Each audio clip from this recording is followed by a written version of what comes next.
August 2021 যেখানে $48 billion ছিল, এখন সেখানে $12 বিলিয়ন। তা আমরা তো চাচ্ছি যে এই ডলারটা দ্রুত কমে যাক, কারণ আমি যেটা চাল রপ্তানি করি ভারত থেকে, উনি যদি ব্রাজিল থেকে আনে আমার ডলার বেশি খরচ হবে।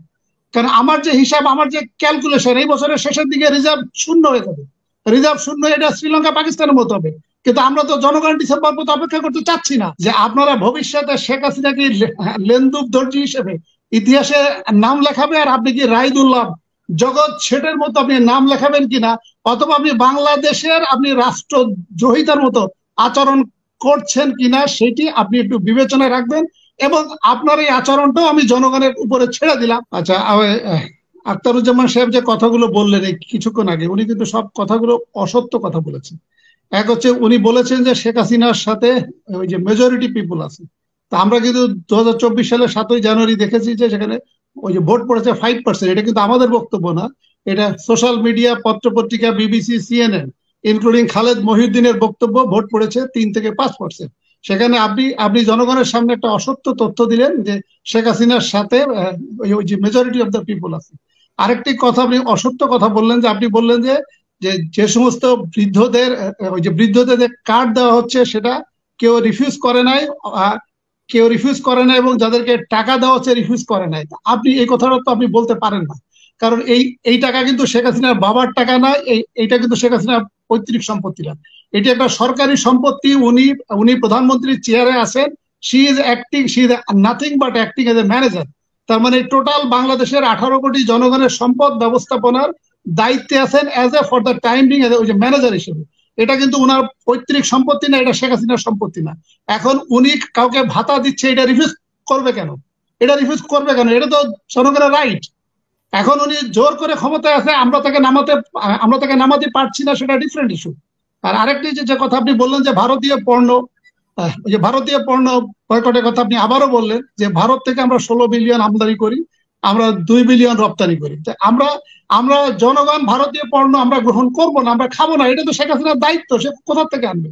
কারণ আমরা তো চাচ্ছি যে যেভাবে রিজার্ভ কমে যাচ্ছে, প্রতি মাসে রিজার্ভ $1 থেকে $100 বিলিয়ন কমে যাচ্ছে। গত 32 মাসে $36 বিলিয়ন কমে গিয়েছে, যেখানে অগাস্ট 2021 যেখানে $48 বিলিয়ন ছিল, এখন সেখানে $12 বিলিয়ন।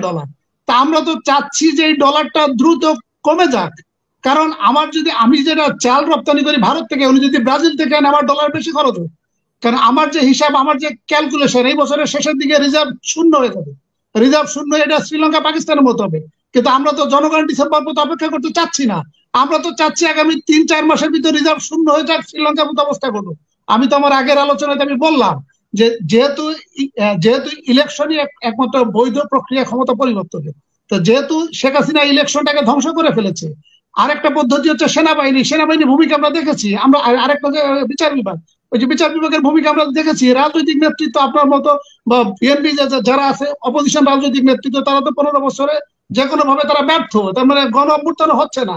তো তার মানে আমার হাতে একটা মোক্ষম সময় আছে, রিজার্ভ। যেহেতু রিজার্ভ কমে যাচ্ছে, সরকার এখন সমস্যায় পড়ুক, আগামী 3 থেকে 4 মাসের ভিতরে সমস্যায় পড়ুক। আর আপনি যে কথাটা বললেন বলে আমি শেষ করে দিচ্ছি, আপনি যে কথাটা বললেন এবং আপনি গর্ব সহকারে বললেন যে আপনি ভারতীয় দালাল, এবং আপনাকে ভারতীয় দালাল বলুন। আমি আপনাকে ভারতীয় দালাল বলতে চাচ্ছি না, কিন্তু আপনি একটু বিবেচনায় নিবেন বা একটু খেয়াল রাখবেন যে আপনারা ভবিষ্যতে শেখ হাসিনাকে লেন্দুব দর্জি হিসেবে ইতিহাসে নাম লেখাবে, আর আপনি কি রাইদুল্লাহ জগৎ শেঠের মতো আপনি নাম লেখাবেন কিনা, অথবা আপনি বাংলাদেশের আপনি রাষ্ট্রদ্রোহিতার মতো আচরণ করছেন কিনা, সেটি আপনি একটু বিবেচনায় রাখবেন। এবং আপনার এই আচরণটাও আমি জনগণের উপরে ছেড়ে দিলাম।